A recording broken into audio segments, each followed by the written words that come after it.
The first event in my relationship was when I was 7 months pregnant, and we had a row, and that resulted in Darren lifting me off the floor by my throat, and he let me go when I turned blue, and that was his words. And Darren could do that because he was 6'7" and 22 stone. He was a bodybuilder.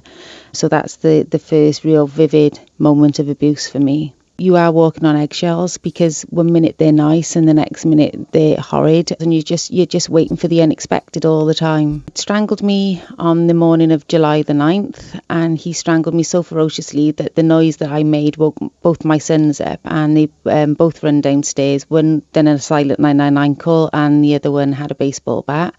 And that's when I realised that the fear of staying with Dan became greater than the fear of leaving him. So that was when I decided I had to do something and get out. There was 6 weeks sort of process after I'd left him. I'd filed for divorce and really was going full steam ahead, engaging with all the services to sort of get a conviction for Darren. And on the morning of the 19th of August, Dan came to my place of work armed with a sawn-off shotgun and shot me. I actually literally finished doing a lady's hair, and I gave the lady her change back, and she said to me, "Oh, is everything all right?" Because they sort of knew in work what was sort of going on. I looked to the door because there was something obscure in the light because it was a real sunny day, and filling the door frame was Darren walking through the door, pulling out a gun out of his bag. Aimed for my chest. After I ran towards him and tried to get the gun off him, and he hit me with the butt of the gun, and I fell on the floor, and I tried to pull the reception desk over my legs, which was kicked away by him. And I had presence of mind to pull my legs and put my knees right underneath my chin. And as he fired, it hit my left leg. And he fired again. And thankfully that miss just sort of went past my ear. And then he put the gun down to reload. And I grabbed the gun and I had a supernatural strength.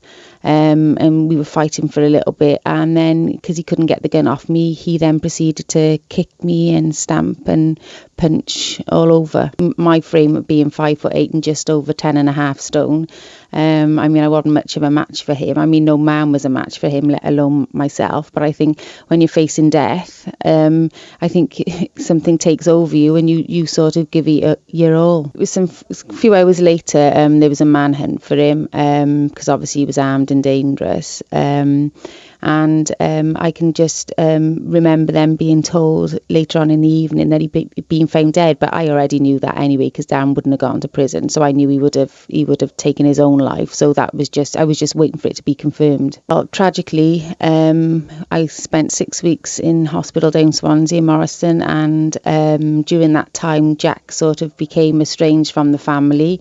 Because he went to his dad's family for sympathy for his death, which obviously he couldn't get from my family.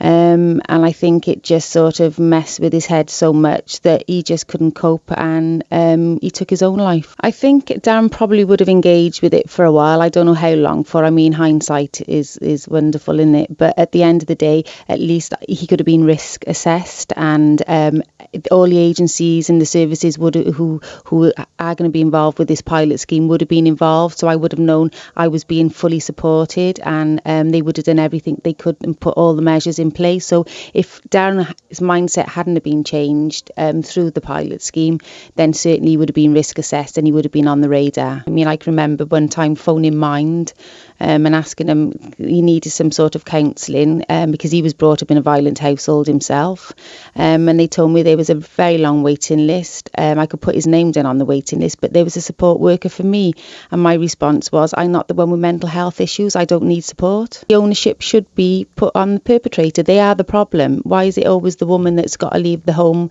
and the family home and take the kids and uproot them up country wherever they got to go, and the kids go to new schools? It's not fair. The owner should be on the perpetrator. Got a rod in my leg, and it restricts me in certain things, but I'm no longer a victim. I'm a victor. I've won the victory. I'm still standing. I want to be the voice for those that are not still standing, and while I've got breath in my lungs, I'm going to keep on campaigning to see change with domestic violence.